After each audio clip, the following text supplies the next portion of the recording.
In this video, I want to share with you my personal approach to picking stocks for long-term investing. In my experience, if you pick the right stocks and hold them for long term, you'll get way better returns compared to trading stocks daily. But how do we pick the right stocks? There are 10 easy factors that I usually look for when picking stocks. 5 of them are financial and another 5 are non-financial factors. Let's start with the financial factors. Factor number 1. Continued revenue growth. When investing in stocks, I want to find companies that are growing every single year. One way to check this is to look at each company's annual revenues, which in simple terms means how much a company earns every year. If a company suddenly starts earning less than before, then that's usually a red flag. We can easily find the revenue info for public companies online. Let's go on Google and type Walmart revenue by fiscal year. Let's click on the first link here, and you'll see this chart with Walmart's historical performance. We can adjust it to the last 5 years only, and you can see that every single year, Walmart's revenue has been growing. Factor number 2, market cap of the company. Market cap is the total financial value of a company's stocks. For example, if a company has 1 million stocks and the price of each stock is $10, then the market cap of the company is $10 million. It's one of the key indicators of a company's size and worth. Larger market cap generally means it's a more established and stable company, while a smaller market cap may indicate some potential growth opportunities. You can also easily find the market cap info for public companies online. Let's go on Google and type Walmart market cap. And you'll see that Google right away tells you that the Walmart's market cap is $424 billion.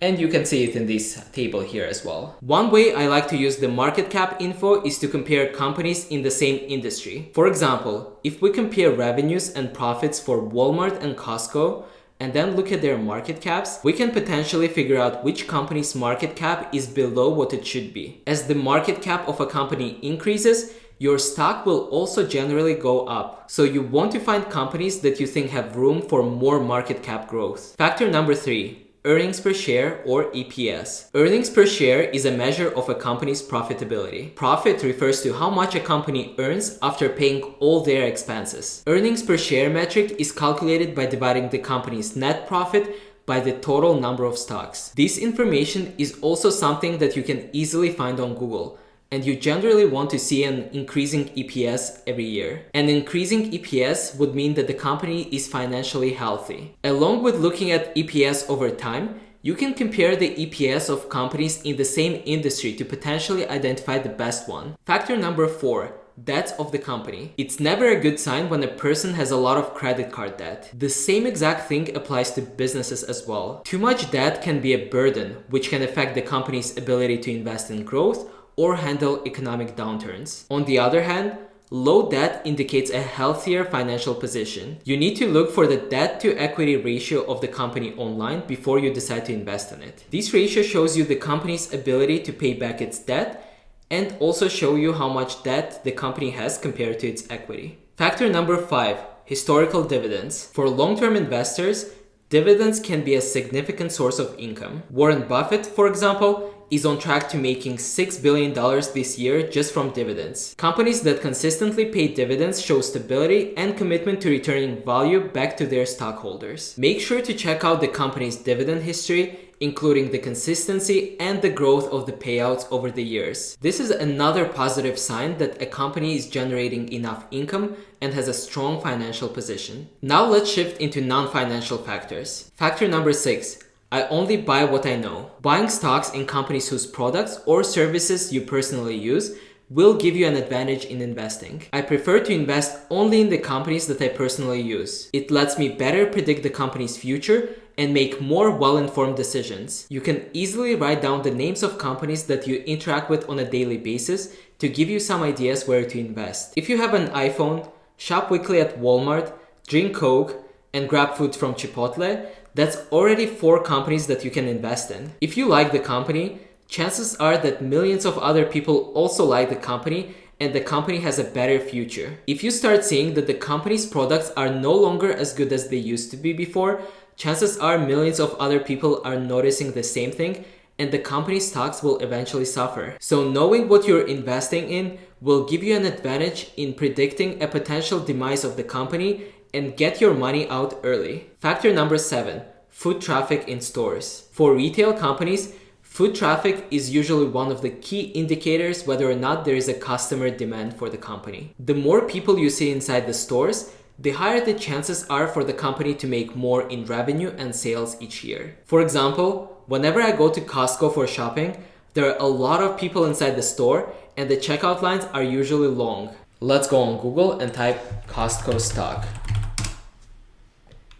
We can adjust it to the max to show you the full history of the Costco stock, and you'll see that the stock has been growing continuously. But whenever I go to Walgreens, for example, there's usually no one inside their stores. If we type Walgreens stock on Google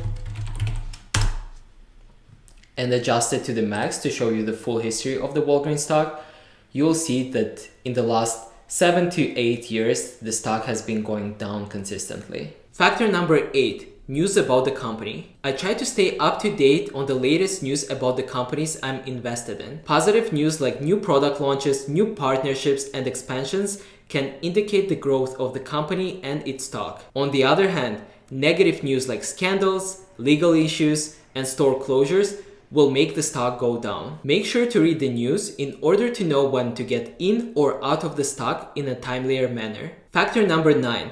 Customer experiences and reviews. Happy customers usually translate into a successful business. Make sure to check out the reviews and feedback from customers on social media, review websites, and forums. High satisfaction levels and praises from customers means that the company is meeting their expectations, which can indicate a long-term success. Conversely, a consistent negative feedback from customers means that the company is not meeting their expectations, which will eventually affect the company's stock performance. Factor number 10, global expansion opportunities. There are many large public companies in the US that are not as big in international countries yet. There is a lot of untapped opportunities in those international markets, so finding companies with the potential for a successful global expansion can be a very profitable investment strategy. If you know about what people from other countries like and dislike, you can usually pinpoint which US company and their products could succeed in those markets. So try to read news about the companies that are trying to open stores internationally